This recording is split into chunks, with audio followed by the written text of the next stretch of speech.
옛날, 옛날, 아주 먼 옛날에 호랑이가 담배를 피우던 시절이 지나고 산천 초목이 제 빛깔을 뽐내던 어느 평화로운 시절의 일입니다. 어느 깊은 산골 마을에 기와 지붕이 넓은 바다처럼 펼쳐진 큰 부자 최 대감 댁이 자리 잡고 있었습니다. 이 집은 마을에서 가장 높은 곳에 있어서 대문을 열면 아래로 굽이치는 개울과 옹기종기 모여 사는 초가집들이 한눈에 들어오는 명당 중에 명당이었습니다. 최대감은 인심이 후하고 재물이 넉넉하여 마을 사람들에게 존경을 받았는데 그 집에는 이른 새벽부터 밤늦게까지 제 집처럼 마당을 쓸고 닦는 부지런한 하인 칠성이가 살고 있었습니다. 칠성이는 본래 가진 것 하나 없는 가난한 소장농의 자식으로 태어났으나 성품이 대나무처럼 곱고 바위처럼 우직하여 최대감 댁의 안살림과 바깥 살림을 돕는 마당쇠 노릇을 10년 넘게 해오고 있었습니다. 그는 비가 오나 눈이 오나 한결같은 마음으로 주인을 섬겼기에 집안의 숟가락 개수까지 훤히 꿰뚫고 있을 정도로 주인의 신임이 두터웠습니다. 계절은 바야흐로 가을 거디가 끝나고 찬서리가 지붕 위에 하얗게 내려앉는 초겨울로 접어들고 있었습니다. 밤새 차가운 바람이 문풍지를 흔들고 지나간 새벽, 칠성이는 달기회를 치기도 전에 일어나 몸을 단정히 하고 마당으로 나섰습니다. 그의 손에는 몽당 빗자루가 들려 있었는데 얼마나 오래 썼는지 빗자루 끝이 닳고 닳아 뭉툭해져 있었습니다.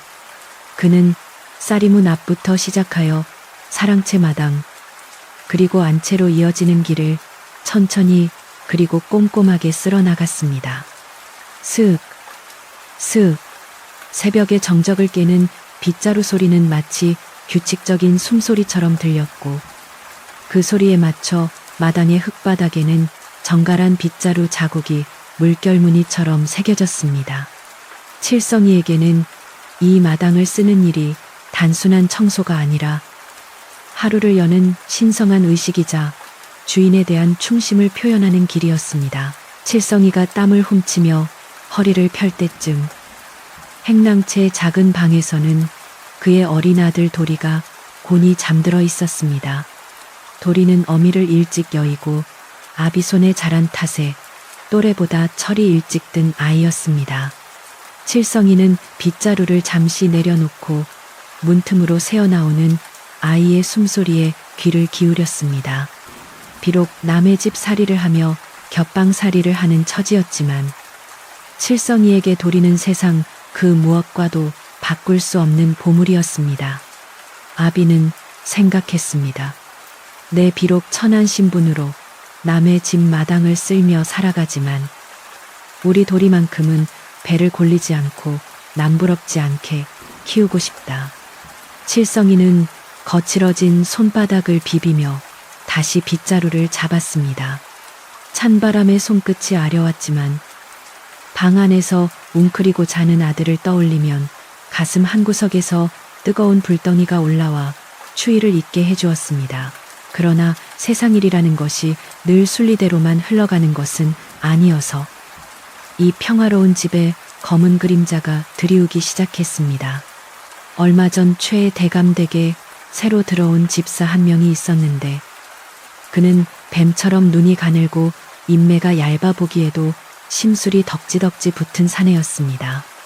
이 집사는 본래 읍내 장터에서 샘을 하던 자였으나 최 대감의 먼 친척벌 되는 사람의 소개로 이 집의 곳간 열쇠를 관리하러 들어오게 되었습니다. 그는 들어온 첫날부터 칠성이를 눈엣 가시처럼 여겼습니다. 대감이 자신보다 일개 마당새인 칠성이를 더 믿고 의지하는 눈치였기 때문입니다.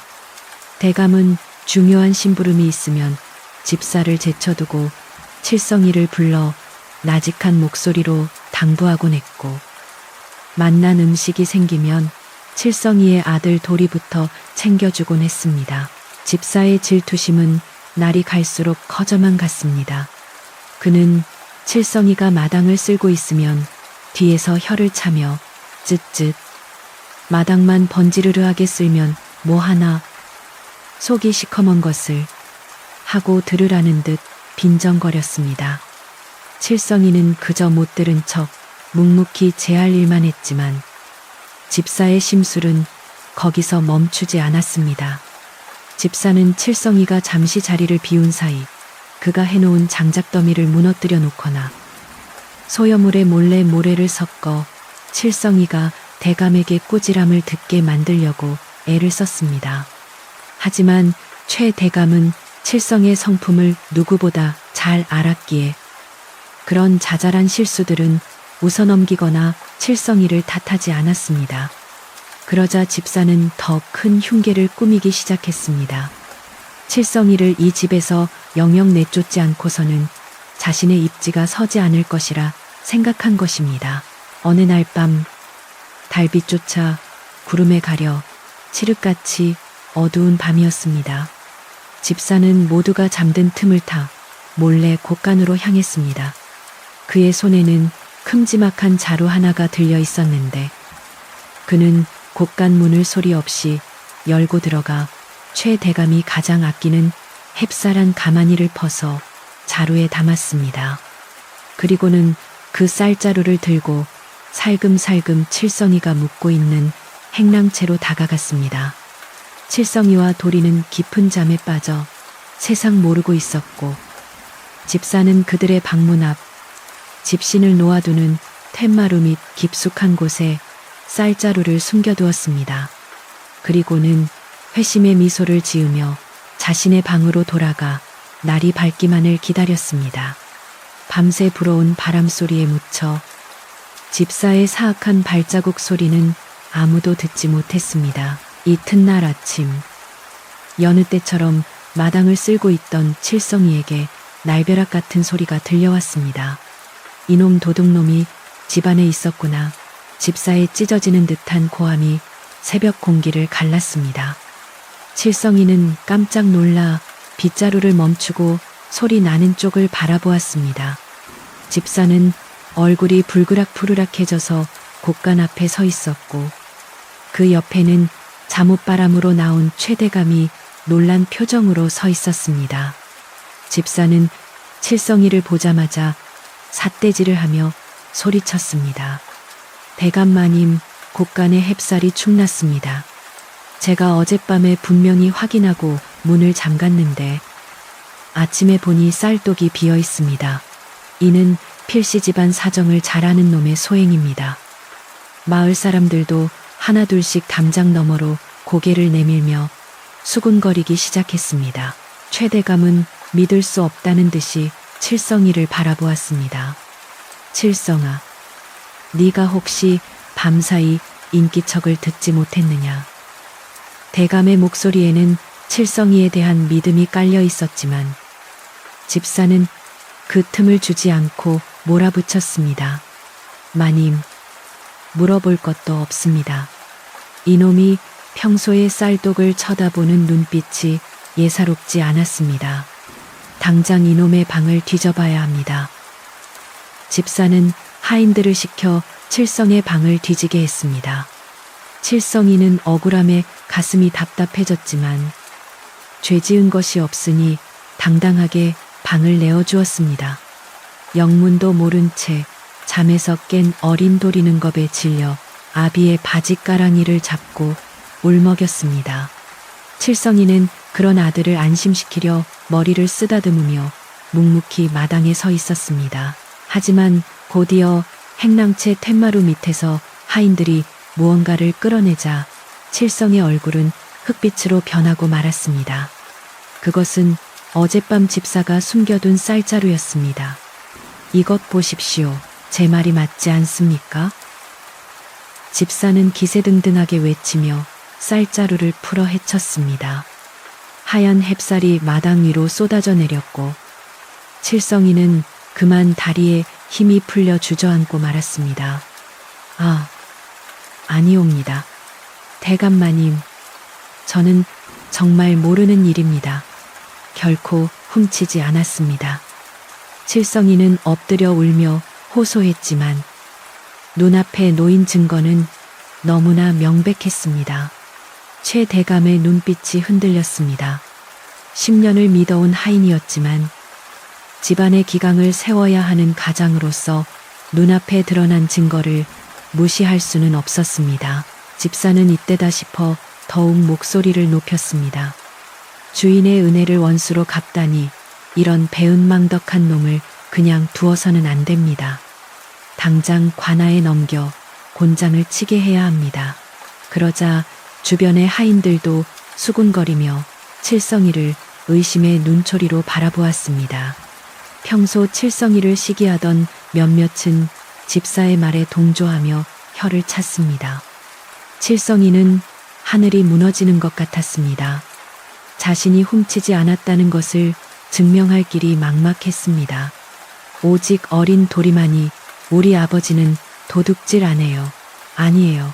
하며 울부짖었지만 아이의 목소리는 어른들의 소란 속에 묻혀버리고 말았습니다.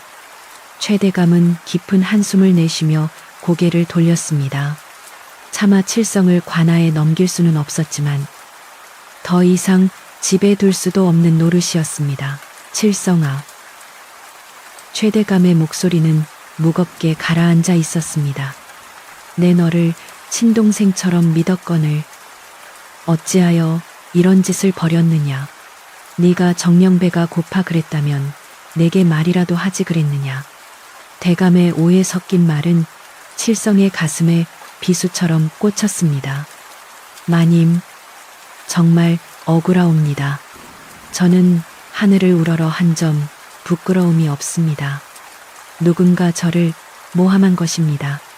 칠성이는 바닥에 머리를 찌으며 읍소했지만 집사는 코웃음을 치며 끼어들었습니다.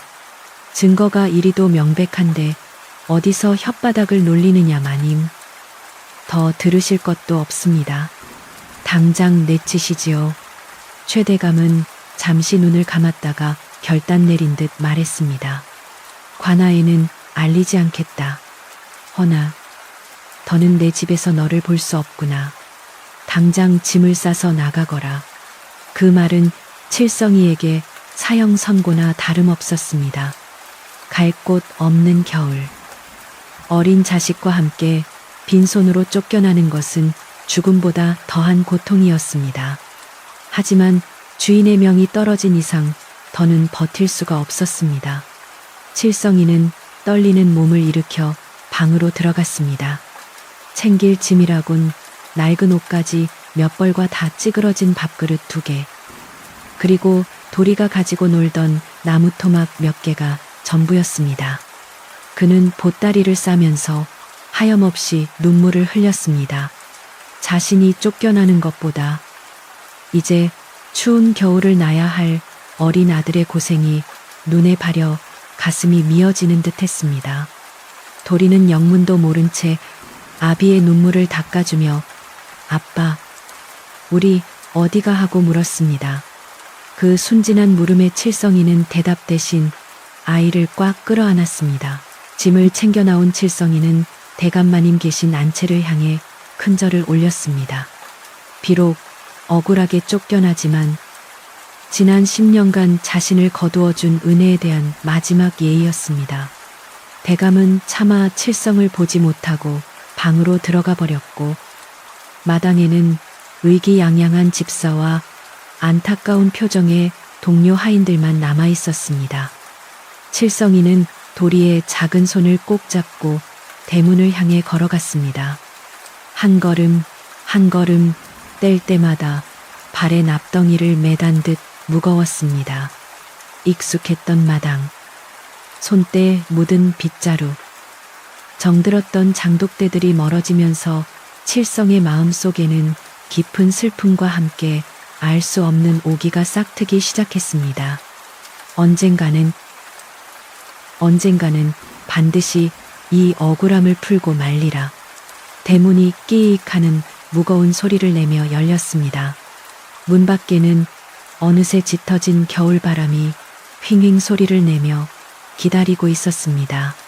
칠성이가 대문을 나서자마자 등 뒤에서 문이 닫히는 소리가 들렸고 그 소리는 마치 세상과의 단절을 알리는 신호 같았습니다. 문 밖은 집 안보다 훨씬 추웠습니다. 앙상한 나뭇가지들이 바람에 흔들리며 우는 소리를 냈고 하늘은 금방이라도 눈을 뿌릴 듯 회색빛으로 흐려져 있었습니다. 칠성이는 얇은 옷깃을 여미며 도리를 자신의 품 쪽으로 바짝 당겼습니다. 갈 곳은 정해지지 않았지만 어디로든 가야만 했습니다. 마을 사람들의 따가운 시선을 피해 그들은 인적이 드문 산기슭 쪽으로 발걸음을 옮겼습니다. 그들이 향한 곳은 마을 어귀에서도 한참 떨어진 곳. 오래전에 화전민들이 살다가 버리고 간다 허물어져 가는 오두막이 있는 곳이었습니다. 사람들의 발길이 끊겨 자풀이 무성하고 지붕에는 구멍이 숭숭 뚫려 하늘이 보이는 그런 곳이었습니다. 하지만 지금 칠성이에게는 비바람을 피할 지붕이라도 있는 것이 감지덕지였습니다. 산길을 오르는 내내 칠성은 아무 말도 하지 않았습니다. 그저 잡은 손에 힘을 주어 아들에게 자신의 체온을 전해줄 뿐이었습니다. 도리 역시 아비의 심상치 않은 표정을 읽었는지 다리가 아프다는 투정 한마디 없이 묵묵히 따라 걸었습니다. 바람이 불 때마다 길가의 마른 억새들이 서걱거리며 두 부자의 처량한 신세를 노래하는 듯 했습니다. 마침내 오두막에 도착했을 때 해는 뉘엿뉘엿 서산으로 넘어가고 있었습니다. 오두막은 생각보다 더 참혹했습니다. 문짝은 덜렁거리고 방바닥에는 흙먼지가 수북했습니다. 칠성이는 짐 보따리를 내려놓고 서둘러 주변에서 마른 나뭇가지를 모아왔습니다. 부싯돌을 쳐서 어렵게 불을 피우자 작고 희미한 온기가 오두막 안을 채웠습니다. 칠성이는 그제야 안도의 한숨을 내쉬며 도리를 불가에 앉혔습니다. 도리야, 배고프지? 오늘은 여기서 자고 내일 아침에 아빠가 맛있는 거 구해올게. 칠성의 말에 도리는 배시시 웃으며 고개를 끄덕였습니다. 그해 맑은 미소가 칠성의 가슴을 더욱 아프게 파고들었습니다. 아무 잘못도 없는 아이가 자신 때문에 이런 고생을 하게 된 것이 못내 미안하고 죄스러웠습니다. 밤이 깊어지자 산속의 추위는 더욱 매서워졌습니다. 칠성이는 도리를 꼭 껴안고 잠을 청했지만 쉽사리 잠이 오지 않았습니다. 억울함과 분노, 그리고 앞날에 대한 막막함이 뒤섞여 머릿속을 어지럽혔습니다. 집사의 비열한 웃음소리가 귓가에 맴도는 듯했고 최대감의 실망한 표정이 눈앞에 아른거렸습니다. 하지만 지금 당장 그가 할 수 있는 일은 아무것도 없었습니다. 그저 이 긴 겨울밤이 빨리 지나가고 내일 아침 해가 뜨면 무엇이라도 할 일을 찾아야 한다는 생각뿐이었습니다. 바람이 불 때마다 오두막이 삐걱거렸고 칠성이는 그 소리가 마치 자신의 부서진 마음이 내는 소리 같다고 생각했습니다. 그는 잠든 아들의 얼굴을 바라보며 맹세했습니다. 무슨 일이 있어도 이 아이만큼은 지켜내겠노라고. 그렇게 쫓겨난 하인과 어린 아들의 첫 번째 밤이 깊어만 갔습니다. 하늘에서는 기어이 하얀 눈송이가 하나둘씩 떨어지기 시작했습니다. 눈은 세상의 모든 더러움과 억울함을 덮어주려는 듯 소리 없이 내려앉았지만 칠성의 가슴 속에 응어리진 한은 쉽게 녹지 않을 것 같았습니다.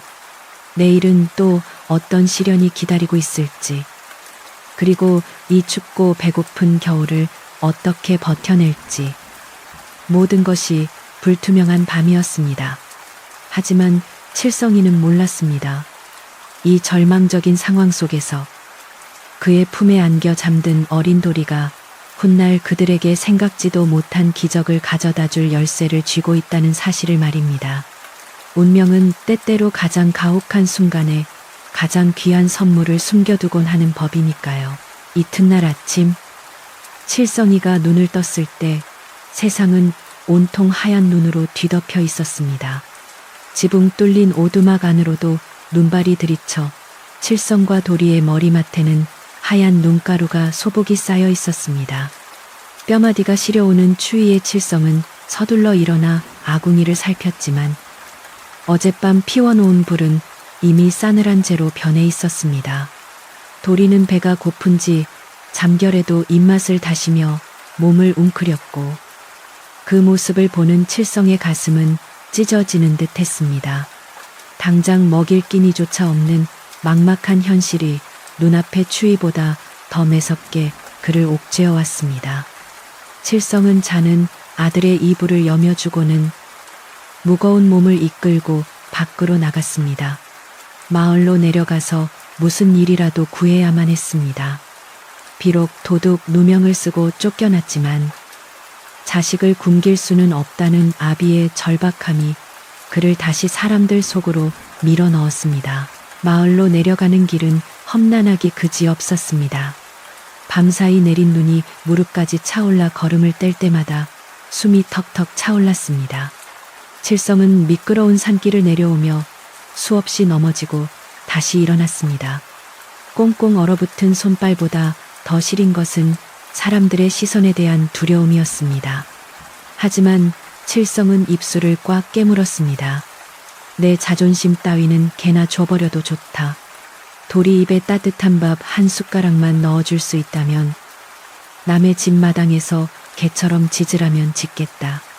그는 마음속으로 수백 번 다짐하며 마을 어귀에 다다랐습니다. 멀리서 밥 짓는 연기가 모락모락 피어오르는 평화로운 마을 풍경이 보였지만 그 풍경이 오늘따라 칠성에게는 너무나 멀고 낯설게만 느껴졌습니다. 가장 먼저 찾아간 곳은 예전에 칠성이가 쟁기질을 도와주었던 김진사 댁이었습니다. 김진사는 평소 성품이 온화하여 칠성을 좋게 보던 터라 혹시나 하는 기대를 품고 대문을 두드렸습니다. 계십니까?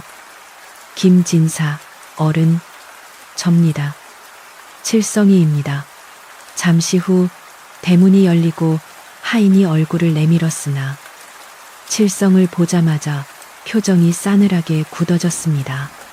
아니, 자네가 여긴 웬일인가? 최대감 댁쌀을 훔쳐 달아났다더니 이제 우리 집 쌀독까지 노리고 온 것인가? 하인의 목소리는 생각보다 컸고 그 소리에 안채에 있던 김진사까지 나와 보았습니다. 칠성은 땅에 엎드려 읍소했습니다. 어르신, 억울합니다. 저는 결코 도둑질을 하지 않았습니다. 제발 하루 품삯이라도 벌게 해주십시오. 하지만 김진사의 반응 또한 냉담하기 짝이 없었습니다. 칠성아, 내 너를 좋게 보았으나 사람 속은 알 수 없다더니 그 말이 딱 맞구나. 최대감 댁 집사가 사람을 풀어 내 놈이 흉악한 도둑이라고 동네방네 소문을 다 내놓았는데 내가 어찌 너를 쓰겠느냐. 괜한 오해 사기 싫으니 썩 물러가라. 김진사는 매몰차게 돌아섰고 하인은 칠성의 면전에 대고 대문을 쾅 닫아버렸습니다. 닫힌 대문 앞에서 칠성은 한동안 멍하니 서 있을 수밖에 없었습니다. 집사의 악랄한 혀가 벌써 마을 전체를 독처럼 물들여 놓았던 것입니다. 칠성은 힘없이 발길을 돌렸지만 다리는 천근만근 무거워 좀처럼 떨어지지 않았습니다. 그래도 포기할 수 없어 다른 집들도 찾아다녔지만 결과는 매 한 가지였습니다. 어떤 집에서는 소금을 뿌리며 재수 없다고 소리쳤, 어떤 집에서는 몽둥이를 들고 나와 쫓아냈습니다. 내 놈이 감히 어디라고 발을 들여 도둑놈 주제에 사람들의 비난과 욕설이 눈덩이처럼 칠성에게 쏟아졌습니다. 어제까지만 해도 이웃이라 부르며 웃음 짓던 사람들이 하루아침에 적으로 변해버린 현실이 믿기지 않았습니다. 칠성은 마을 우물가에 주저앉아 하늘을 올려다보았습니다. 회색빛 하늘에서는 다시금 눈발이 날리기 시작했고 칠성의 눈에서도 참았던 눈물이 볼을 타고 흘러내렸습니다. 배고픔보다 더한 서러움과 배신감이 그의 영혼을 갉아먹고 있었습니다. 빈손으로 돌아가야 한다는 사실이 죽기보다 싫었습니다. 그 시각 산속 오두막에 홀로 남겨진 도리는 배고픔과 추위 그리고 지루함과 싸우고 있었습니다. 아빠는 언제 오시지? 도리는 문틈으로 밖을 내다보았지만 하얀 눈밭 위에는 아무런 인기척도 없었습니다.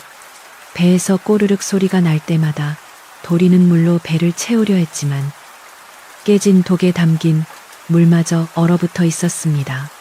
도리는 추위를 잊으려 몸을 이리저리 움직이다가 오두막 뒤편 개울가 쪽으로 나갔습니다.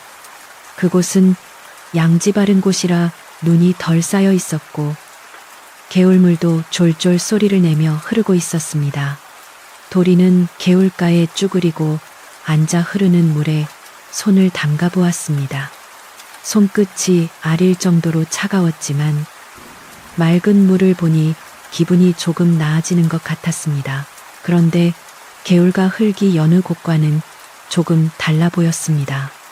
눈이 녹은 자리에는 붉은 빛이 감도는 진흙이 드러나 있었는데 그 흙은 찰기가 대단하여 손으로 만지면 쫀득쫀득하게 달라붙었습니다.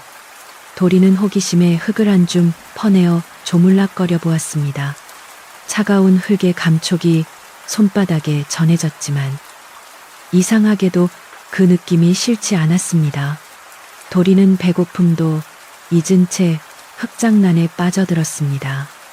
고사리 같은 손으로 흙을 뭉치고 떼어내며 무언가를 만들기 시작했습니다. 처음에는 동그란 공을 만들었다가 다음에는 길쭉한 뱀을 만들었고 이내 사람 모양을 흉내내기 시작했습니다. 이건 우리 아빠. 이건 나. 도리는 삐뚤빼뚤한 솜씨로 흙인형 2개를 만들었습니다. 흙으로 빚은 아빠 인형은 빗자루를 들고 있었고 도리 인형은 웃고 있었습니다. 그리고는 납작한 돌 위에 흙을 올려놓고 손가락으로 꾹꾹 눌러 작은 그릇 모양도 만들었습니다. 여기에 쌀밥 가득 담아서 먹으면 좋겠다. 도리는 상상 속에서 김이 모락모락 나는 쌀밥을 흙그릇에 담아보았습니다. 아이의 순수한 놀이는 고단한 현실을 잠시나마 잊게 해주는 유일한 위안이었습니다. 도리는 시간 가는 줄 모르고 붉은 진흙을 만지며 놀았습니다. 손은 흙투성이가 되고 옷자락에도 붉은 물이 들었지만 도리의 얼굴에는 오랜만에 해맑은 미소가 번졌습니다. 해가 서산에 걸리고 찬바람이 다시 매서워질 무렵 도리는 만들어 놓은 흙인형과 그릇들을 조심스레 안고 오두막 안으로 들어왔습니다. 어젯밤 피웠던 모닥불의 온기가 아주 희미하게 남아있는 아궁이 앞재 위에 도리는 자신의 보물들을 나란히 올려놓았습니다. 너희들도 춥지 여기서 따뜻하게 있어. 도리는 흙인형들에게 말을 건네며 밖에서 주워온 잔가지들을 모아 아궁이에 불씨를 살려보려 했었습니다. 다행히 재 속에 숨어있던 작은 불씨가 마른 잎에 옮겨붙어 타오르기 시작했고 도리는 그 불 옆에 쪼그리고 앉아 아빠를 기다리다 스르르 잠이 들고 말았습니다. 붉은 흙인형들은 타오르는 불길 옆에서 묵묵히 열기를 견디고 있었습니다.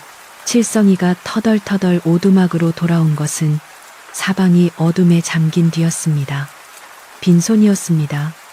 구걸이라도 해서 밥 한 덩이라도 얻어오려 했지만 마을 사람들의 멸시와 매몰찬 거절에 결국 아무것도 구하지 못한 채 돌아온 것입니다. 문을 열고 들어서는 칠성의 어깨에는 세상의 모든 짐이 얹혀 있는 듯 했습니다.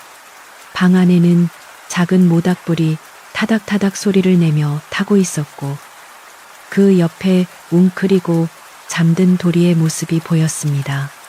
칠성은 왈칵 쏟아지려는 눈물을 삼키며 아들 곁으로 다가갔습니다. 못난 아비라 미안하다. 정말 미안하다. 그는 잠든 아이의 볼을 어루만지며 속삭였습니다. 그때 칠성의 눈에 아궁이 주변에 놓인 이상한 물건들이 들어왔습니다.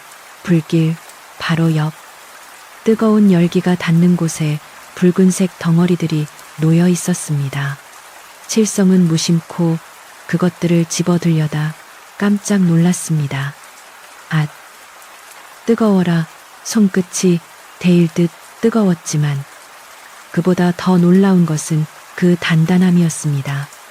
보통 진흙이라면 불 옆에서 바스라지거나 갈라지기 마련인데 도리가 만들어 놓은 이 흙인형과 그릇은 돌처럼 단단하게 굳어 있었습니다. 게다가 불기운을 받은 표면은 은은하게 붉은 빛을 띠며 매끄럽기까지 했습니다. 칠성은 서둘러 나뭇가지로 인형 하나를 불 밖으로 꺼내어 식힌 뒤 자세히 살펴보았습니다. 손으로 톡톡 쳐보니 탁탁하고 맑은 소리가 났습니다. 이것은 예사 흙이 아니다. 칠성은 어릴 적 어깨너머로 들었던 이야기를 떠올렸습니다. 이 산 어딘가에 가마터로 쓰기에 아주 좋은 불을 견디는 귀한 흙이 묻혀 있다는 전설 같은 이야기였습니다. 최대감 댁 마당쇠로 일하며 수많은 그릇을 다뤄보았던 칠성의 눈썰미가 번뜩였습니다. 이것은 단순히 굳은 진흙이 아니라 도자기가 될 수 있는 최상품의 점토였습니다. 칠성은 잠든 도리를 흔들어 깨우고 싶은 충동을 눌렀습니다.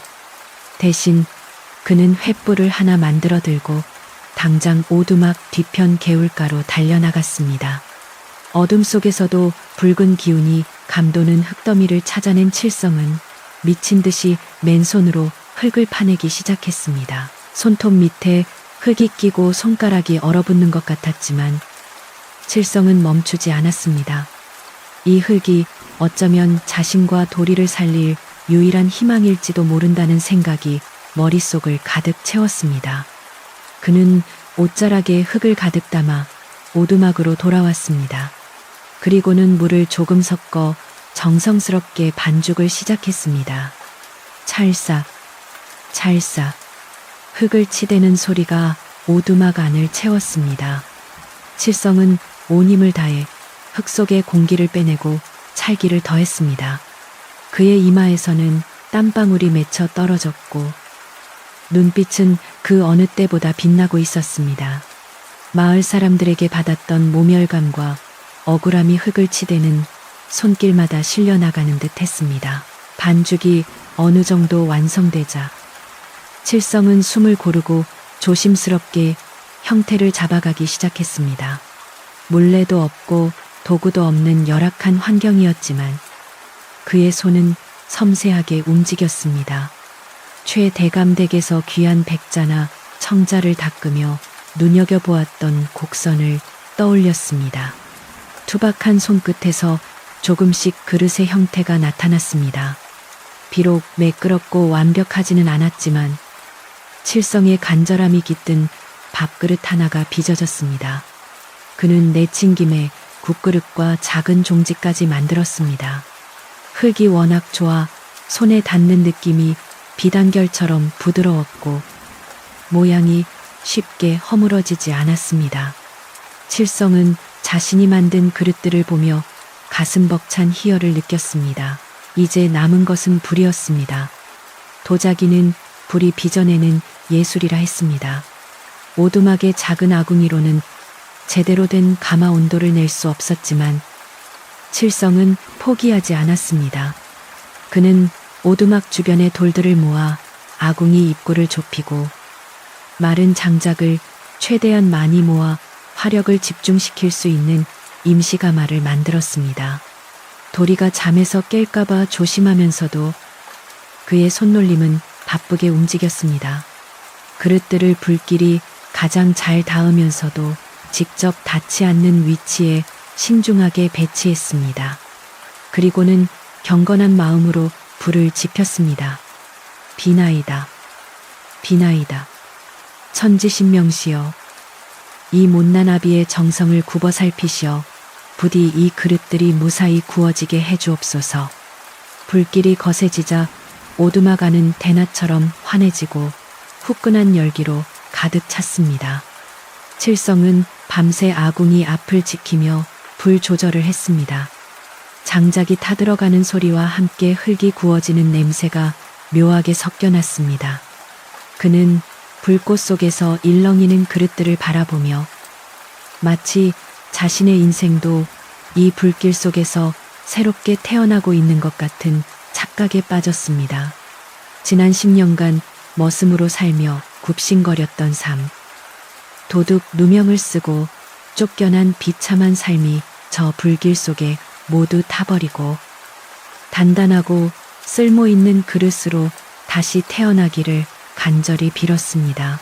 새벽 달기 멀리서 올 때쯤 장작이 모두 타고 숨만 붉게 남았습니다. 칠성은 긴장된 마음으로 불기가 사그라들기를 기다렸습니다. 시간이 얼마나 흘렀을까? 마침내 열기가 식고 칠성은 떨리는 손으로 아궁이 안을 들여다보았습니다. 재를 걷어내자 그 속에서 붉은 빛이 영롱하게 감도는 그릇들이 모습을 드러냈습니다. 깨지거나 금간 것 하나 없이 불의 기운을 머금고 단단하게 굳은 그릇들이었습니다. 칠성은 그릇 하나를 집어들었습니다. 아직 온기가 남아있는 그릇은 묵직하고 믿음직스러웠습니다. 손가락으로 튕기자 탱 하고 맑고 청아한 소리가 오두막 안에 울려 퍼졌습니다. 그 소리에 잠이 깬 도리가 눈을 비비며 일어났습니다. 아빠, 뭐해? 도리는 눈앞에 놓인 붉은 그릇들을 보고 눈이 휘둥그레졌습니다. 우와, 이거 아빠가 만든 거야. 정말 예쁘다. 아이의 감탄사에 칠성은 왈칵 눈물을 쏟고 말았습니다. 밤새 겪은 고생과 긴장이 한순간에 녹아내리는 것 같았습니다. 그래, 도리야, 네가 찾아낸 흙으로 아빠가 만들었단다. 이것 봐라. 아주 튼튼하지. 칠성은 아들을 끌어안고 붉은 그릇을 얼굴에 비비며 울고 또 웃었습니다. 이제 그들은 굶어 죽지 않을 수 있었습니다. 아니, 어쩌면 이 붉은 흙과 그릇이 그들에게 새로운 운명을 열어줄지도 모른다는 확신이 들었습니다. 칠성은 그릇에 물을 담아 보았습니다. 물이 새지 않고 그대로 찰랑거렸습니다. 투박하지만 소박한 멋이 있고 무엇보다 그 어떤 그릇보다 단단했습니다. 이것이라면 장터에 내다 팔 수도 있고 곡식과 바꿀 수도 있을 것입니다. 칠성은 오두막 문을 활짝 열었습니다. 밖에는 여전히 눈이 쌓여 있었지만 아침 햇살이 눈밭에 반사되어 눈부시게 빛나고 있었습니다. 어제와는 전혀 다른 세상처럼 보였습니다. 칠성의 가슴 속에는 더 이상 두려움이 없었습니다. 그에게는 하늘이 내려준 붉은 흙과 그것을 알아본 지혜로운 아들, 그리고 무엇이든 빚어낼 수 있는 두 손이 있었으니까요. 이제 세상 밖으로 나가 이 그릇들을 보여줄 차례였습니다. 산속 오두막 앞마당에는 아침 햇살이 비단 자락처럼 부드럽게 내려앉아 있었습니다. 지난밤, 칠성이와 도리가 뜬 눈으로 밤을 새워가며 구워낸 붉은 그릇들이 마당 한가운데에 옹기종기 모여 햇빛을 받고 있었습니다. 그릇들은 마치 수줍은 새색시의 볼처럼 발그레한 붉은 빛을 띠고 있었는데 눈 덮인 하얀 마당과 어우러져 그 자태가 더욱 신비롭고 영롱하게 빛났습니다. 투박한 손으로 빚어 모양은 제각각이었지만 불의 시련을 견뎌낸 표면에는 은은한 광택이 흘렀고 무엇보다 바위처럼 단단해 보였습니다. 칠성이는 말은 헝겊으로 그릇 하나하나를 정성스럽게 닦아내며 마치 자신의 자식을 어루만지듯 흐뭇한 미소를 지었습니다. 옆에 앉은 도리도 아버지를 따라 작은 고사리 손으로 종지 그릇을 닦으며 콧노래를 흥얼거렸습니다. 이른 아침 나무를 하러 산에 오르던 나무꾼 한 명이 오두막 앞을 지나가다 발걸음을 멈추었습니다. 평소라면 귀신이 나올 듯 흉흉하여 눈길조차 주지 않던 폐가였는데 오늘따라 마당에서 기이한 붉은 광채가 뿜어져 나오고 있었기 때문입니다. 호기심을 참지 못한 나무꾼이 조심스레 살인문 너머를 기웃거렸습니다. 이보게, 거기 칠성이 아닌가. 마당에 늘어놓은 그 붉은 것들은 도대체 무엇인가. 나무꾼의 물음에 칠성이는 하던 일을 멈추고 벌떡 일어나 공손하게 인사를 올렸습니다. 아, 박서방님 아니십니까? 이것들은 제가 어젯밤에 이 근처 흙으로 빚어 구운 그릇들입니다. 한번 들어와서 보시지요. 칠성의 목소리에는 전과 다른 자신감이 배어 있었습니다. 나무꾼은 반신반의하며 마당으로 들어와 그릇 하나를 집어들었습니다. 그런데 손에 닿는 느낌이 예사롭지 않았습니다. 묵직하면서도 손에 착 감기는 맛이 있었고 손가락으로 두드려 보니 탱그랑하고 맑은 쇠소리가 났습니다. 이것 참 기이하네. 흙으로 빚었다는데 어찌 이리 단단하고 소리가 막단 말인가. 게다가 이 붉은 빛깔은 내 평생 처음 보는 고운 색일세. 나무꾼은 감탄을 연발하며 그릇을 요리조리 뜯어보았습니다.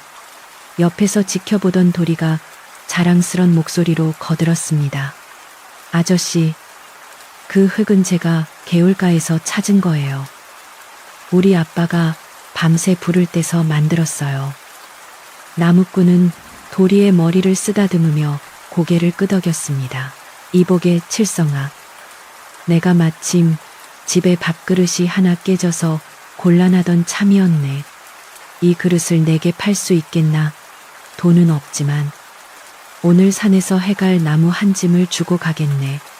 나무꾼의 제안에 칠성이는 귀를 의심했습니다. 쫓겨난 후 처음으로 받는 따뜻한 거래 제안이었습니다. 아이고, 당치 않습니다. 그저 가져가셔도 됩니다. 박서방님께서 제 첫 손님이 되어주시는 것만으로도 감사합니다.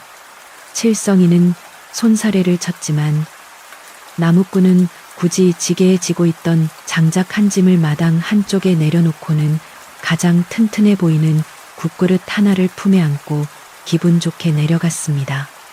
그 뒷모습을 보며 칠성과 도리는 서로를 마주보고 환하게 웃었습니다. 그것이 시작이었습니다.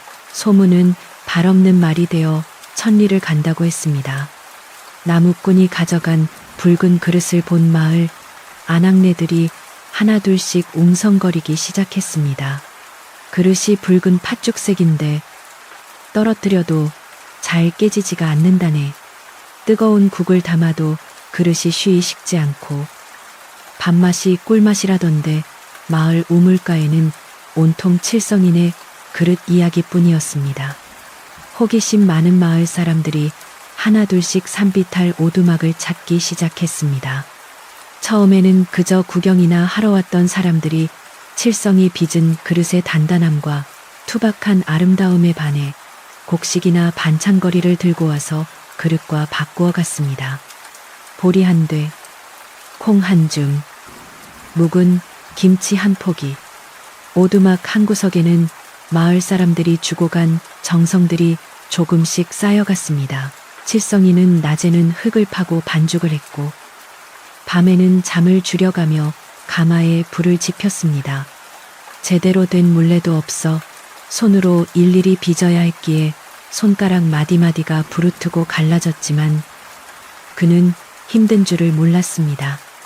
자신이 만든 물건이 누군가에게 쓰임새가 되고 그것으로 아들을 먹일 수 있다는 사실이 그저 감사할 따름이었습니다. 도리 또한 아버지를 돕겠다며 고사리 손으로 흙을 나르고 손님들이 오면 깍듯하게 인사를 하며 제 몫을 톡톡히 해냈습니다. 버려졌던 흉가는 이제 밤낮으로 붉은 불빛이 새어나오고 사람들의 발길이 끊이지 않는 마을의 새로운 명소가 되어가고 있었습니다.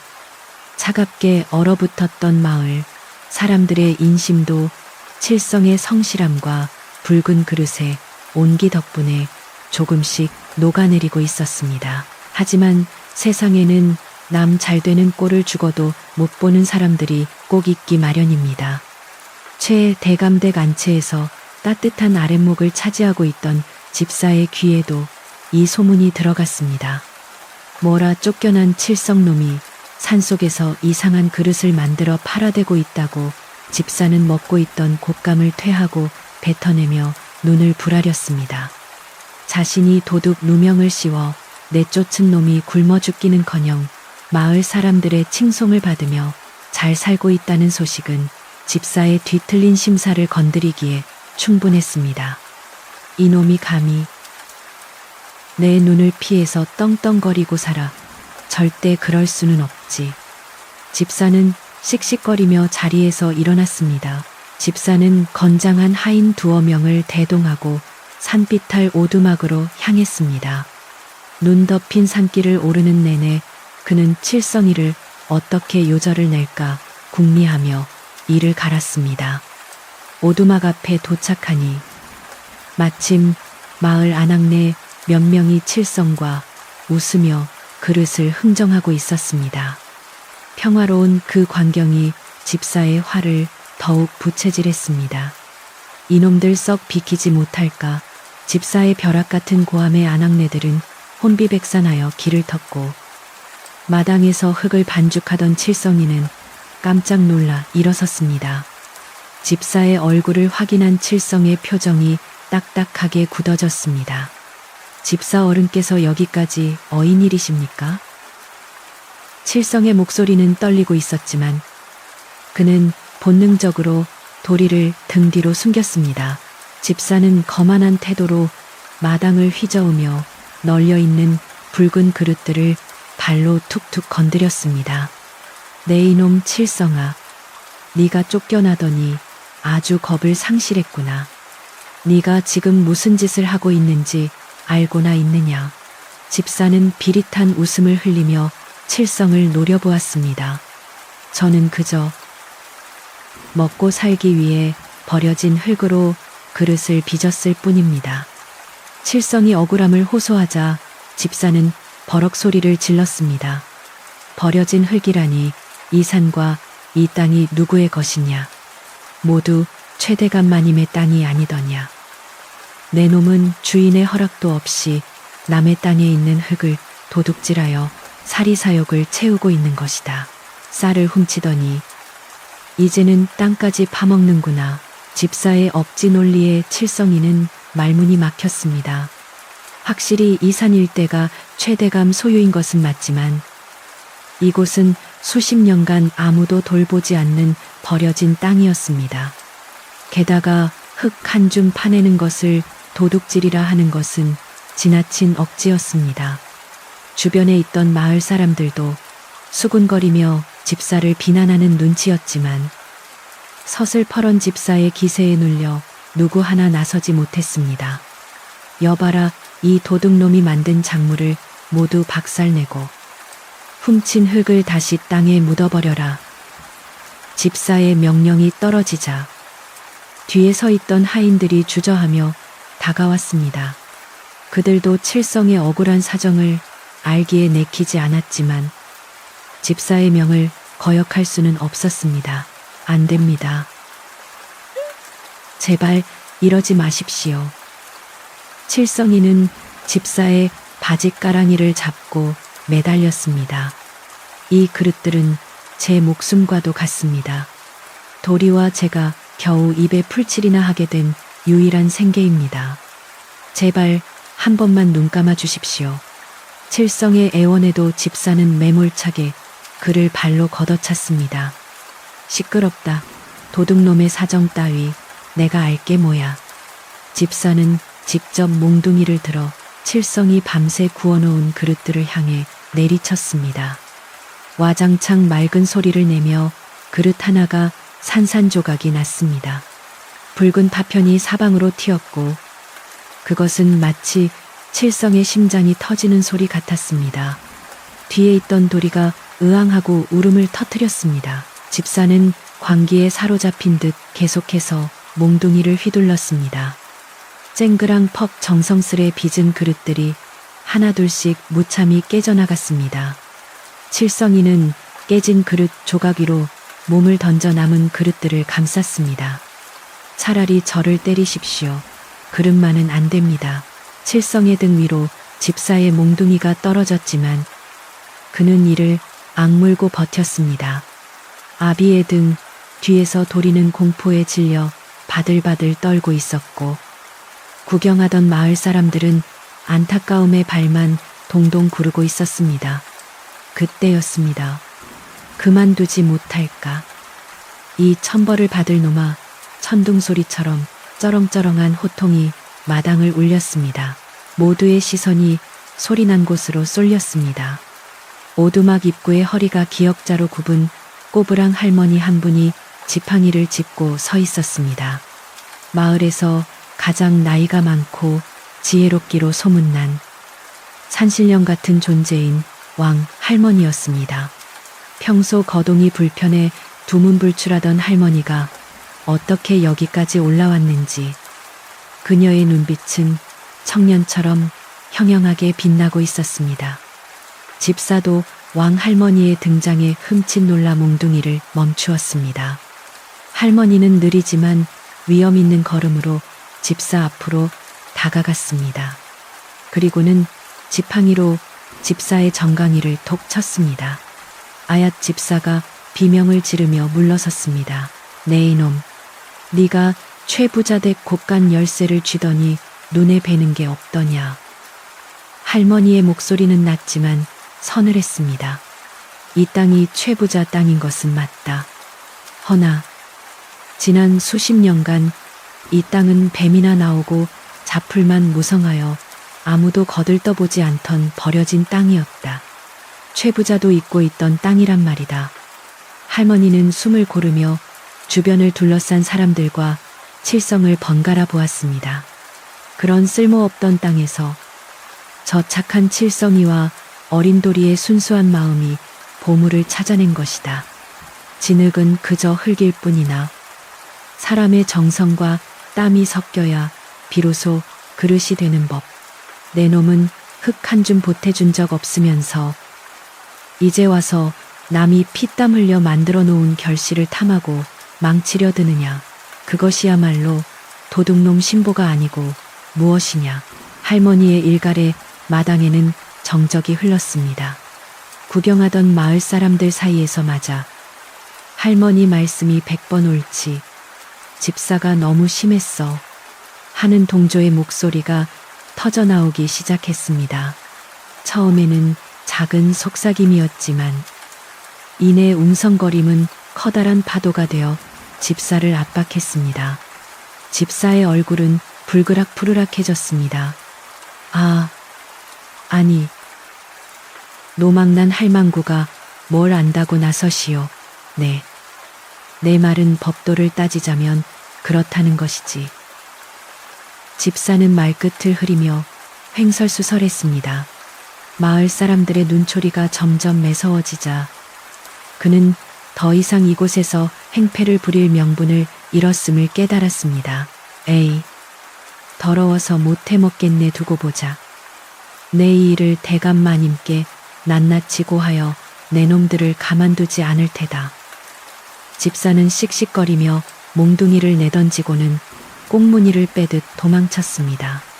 하인들도 칠성에게 미안하다는 눈짓을 보내고는 슬금슬금 집사의 뒤를 따랐습니다. 난동꾼들이 사라지자 마당에는 다시 평화가 찾아왔지만 바닥에는 깨진 그릇 조각들이 어지럽게 널려 있어 칠성의 마음을 아프게 했습니다. 칠성이는 절뚝거리며 왕 할머니 앞으로 가서 무릎을 꿇었습니다. 할머니, 정말 감사합니다. 할머니 덕분에 살았습니다. 칠성의 눈에서 굵은 눈물방울이 뚝뚝 떨어졌습니다. 왕 할머니는 거친 손으로 칠성의 어깨를 두드려 주었습니다. 일어나게. 자네가 잘못한 것은 하나도 없네. 하늘이 자네에게 준 기회를 저런 못된 놈 때문에 날려버려서는 안 되지. 할머니는 깨진 그릇 조각 하나를 집어들고는 햇빛에 비추어 보았습니다. 복에나 깨진 조각마저 이리도 곱고 단단하지 않은가. 몇 개 깨졌다고 주저앉지 말게. 흙은 지천에 널려 있고 자네 손은 아직 멀쩡하니 다시 빚으면 그만일세. 할머니의 따뜻한 위로의 칠성이는 가슴 속 응어리가 풀리는 것을 느꼈습니다. 마을 사람들도 다가와 칠성의 등을 두드려주고 어지러진 마당을 함께 치워주었습니다. 칠성아, 힘내게. 우리가 자네 그릇이 얼마나 좋은지 다 아네. 이웃들의 격려 속에 칠성이는 다시 주먹을 불끈 쥐었습니다. 그날 밤 오두막은 여느 때보다 따뜻했습니다. 칠성이는 깨진 그릇들을 정리하고 다시 흙을 반죽했습니다. 집사의 위협은 여전히 두려운 불씨로 남아 있었지만 오늘 확인한 마을 사람들의 마음과 왕 할머니의 지혜가 칠성에게 큰 버팀목이 되어 주었습니다. 도리는 할머니가 주신 찐 고구마를 오물거리며 아빠 옆에서 다시 흙장난을 시작했습니다. 아빠, 나도 도울게. 더 튼튼한 그릇을 만들자. 아들의 말에 칠성이는 빙그레 웃으며 고개를 끄덕였습니다. 비록 오늘은 시련이 닥쳤으나 그 시련을 통해 칠성이는 자신이 혼자가 아님을 깨달았습니다. 가마의 불꽃은 더욱 붉게 타올랐고 칠성의 손끝에서 빚어지는 그릇들은 전보다 더 깊은 혼이 담기고 있었습니다. 그리고 저 멀리서 봄이 오는 소리가 들리는 듯 산바람 속에 미세한 온기가 섞여들고 있었습니다. 긴 겨울이 영원할 것만 같았던 산골 마을에도 어김없이 봄은 찾아오고 있었습니다. 꽁꽁 얼어붙어 대지 위를 덮고 있던 하얀 눈들이 낮이면 스며드는 따스한 햇살에 힘을 잃고 녹아내려 처마 끝에서는 똑똑하고 물방울 떨어지는 소리가 경쾌한 박자를 만들어냈습니다. 마을 어귀를 흐르던 개울의 두꺼운 얼음장 밑으로도 졸졸거리는 물소리가 들려오기 시작했고 양지 바른 담벼락 밑에서는 파릇파릇한 새싹들이 딱딱한 흙을 뚫고 고개를 내밀며 생명의 기운을 뽐내고 있었습니다. 칠성이가 머무는 산비탈 오두막 주변에도 봄의 전령사인 매화가 꽃망울을 터뜨릴 준비를 하며 앙상했던 나뭇가지마다 연한 붉은 빛이 감돌기 시작했습니다. 그 붉은 기운은 마치 칠성이가 가마에서 구워내는 그릇의 빛깔과 닮아 있어 오두막은 온통 생기와 희망으로 가득 차 보였습니다. 이제 칠성의 오두막은 더 이상 사람들의 발길이 닿지 않는 흉가가 아니었습니다. 산속의 붉은 그릇을 굽는 장인이 산다는 소문은 이웃 마을을 넘어 읍내 장터까지 퍼져나갔습니다. 칠성이 빚은 그릇은 투박하지만 단단하고 음식을 담으면 쉽게 상하지 않으며 그 맛을 깊게 해준다는 호평이 자자했습니다. 아침 일찍부터 그릇을 구하려는 보부상들이 산길을 오르느라 땀을 흘렸고 오두막 앞마당은 그릇을 기다리는 사람들의 활기찬 목소리로 시끌벅적했습니다. 칠성이는 이제 쫓겨난 하인이 아니라 어엿한 도기 장인으로서 사람들의 존경을 받고 있었습니다. 그의 손은 거칠고 흙투성이었지만 그 손끝에서 빚어지는 그릇들은 마을 사람들의 식탁을 풍요롭게 만드는 귀한 보물이 되었습니다. 한편 산 아래최 대감댁의 분위기는 사뭇 달랐습니다. 겨울 동안 곳간의 곡식은 눈에 띄게 줄어들었고 집안 살림은 어딘지 모르게 삐걱거리기 시작했습니다. 최 대감은 밤마다 장부를 들여다보며 한숨을 쉬었습니다. 분명 풍년이 들었는데도 불구하고 수지 타산이 맞지 않는 것이 이상했습니다. 그러던 어느 날 밤 대감은 잠이 오지 않아 마당을 거닐다가 곳간 쪽에서 수상한 인기척을 느꼈습니다. 숨을 죽이고 다가가 보니 그 믿었던 집사가 쌀가마니를 몰래 뒷문으로 빼돌려 장사치에게 넘기고 있는 것이 아니겠습니까? 집사는 희희낙낙하며 돈주머니를 챙기고 있었고 그 모습은 마치 굶주린 쥐새끼가 곡식을 갉아먹는 꼴과 다를 바가 없었습니다. 최 대감의 머릿속에 번개처럼 스쳐 지나가는 기억이 있었습니다. 지난 초겨울 억울함을 호소하며 울부짖던 칠성의 모습과 그를 쫓아낼 때 입가에 묘한 미소를 띠고 있던 집사의 얼굴이 겹쳐 보였습니다. 아, 내가 큰 실수를 범했구나. 내 눈이 멀어 충직한 종을 내치고 도둑 고양이를 안방에 들였구나. 최 대감은 가슴을 치며 통탄했습니다. 그는 당장 호통을 치고 싶었으나 꾹 참고 방으로 돌아와 날이 밝기만을 기다렸습니다. 뜬 눈으로 밤을 지새운 대감의 눈시울은 붉어져 있었지만 그 눈빛만은 서리빨처럼 차갑게 빛나고 있었습니다. 지난 몇 달간의 집안 사정과 칠성의 쫓겨남이 모두 하나의 끈으로 연결되어 있음을 뼈저리게 깨달았기 때문입니다. 이튿날 아침 최 대감은 집안의 모든 하인들을 마당에 집합시켰습니다. 영문을 모르는 하인들 사이에서 집사는 짐짓 점잔을 빼며 서 있었지만 대감의 시선이 자신에게 꽂히자 등골이 오싹해짐을 느꼈습니다. 대감은 하인들이 보는 앞에서 지난밤 자신이 목격한 집사의 비행을 낱낱이 고하고 장부를 집어던지며 호통쳤습니다. 내 이놈네, 너를 믿고 곳간 열쇠를 맡겼거늘 감히 주인의 재산을 빼돌리고 죄 없는 사람에게 누명을 씌워 쫓아내다니 내 죄가 하늘에 닿고 땅을 가르는구나. 집사는 변명하려 했으나 이미 확보된 증거물과 장사치의 증언 앞에 꼼짝달싹할 수 없었습니다. 하인들은 그제야 칠성의 억울함을 알게 되었고 집사를 향해 분노의 눈빛을 보냈습니다. 여봐라, 당장 이놈을 멍석말이하여 관아에 넘겨라. 내 다시는 이런 파렴치한 자가 마을에 발을 붙이지 못하게 할 것이다. 최대감의 추상 같은 명령에 하인들은 기다렸다는 듯이 달려들어 집사를 포박했습니다. 집사는 살려달라고 애원하며 바닥을 기었지만 그 누구도 그에게 동정의 눈길을 보내지 않았습니다. 인과응보라 했던가요? 칠성에게 했던 짓 그대로. 아니, 그보다 더 비참한 꼴로 집사는 대문 밖으로 끌려나갔습니다.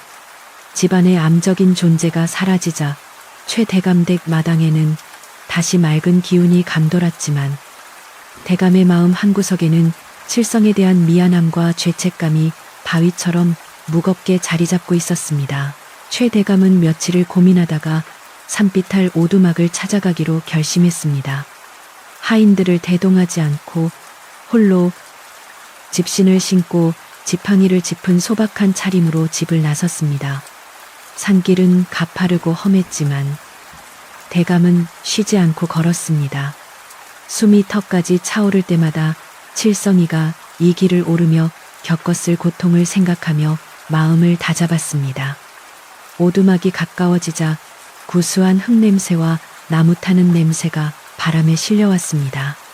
그리고 멀리서 영차하는 활기찬 소리와 아이의 웃음소리가 들려왔습니다. 대감은 잠시 걸음을 멈추고 그 소리에 귀를 기울였습니다.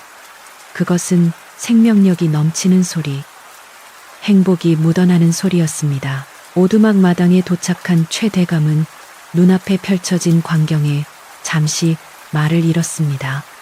다 쓰러져 가던 폐가는 온데간데 없고 튼튼하게 보수된 오두막과 깔끔하게 정돈된 마당, 그리고 한쪽에서 붉은 불길을 뿜어내고 있는 아담한 가마가 보였습니다. 칠성은 땀을 뻘뻘 흘리며 가마에 장작을 넣고 있었고 그 옆에서는 도리가 흙투성이가 된 얼굴로 조그만 흙인형들을 줄 세우고 있었습니다. 칠성이 인기척을 느끼고 고개를 돌렸을 때 그의 눈에 들어온 것은 땀에 젖은 채 서 있는 옛 주인의 모습이었습니다. 칠성은 하던 일을 멈추고 황급히 달려나와 넙죽 절을 올렸습니다. 대감 마님, 어인일로 이 누추한 곳까지 오셨습니까? 최 대감은 칠성의 손을 잡아 일으켜 세웠습니다. 그리고는 칠성의 거친 손을 자신의 두 손으로 감싸 쥐었습니다. 칠성아, 내 너를 볼 면목이 없구나.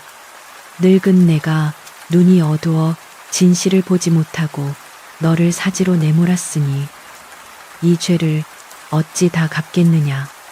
대감의 눈에서 뜨거운 눈물이 흘러내려 칠성의 손등을 적셨습니다. 집사의 간악한 짓을 이제야 알게 되었다.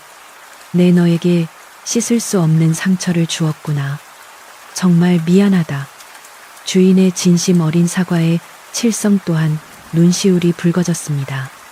지난 겨울의 설움이 봄눈 녹듯 사라지는 순간이었습니다. 아니옵니다.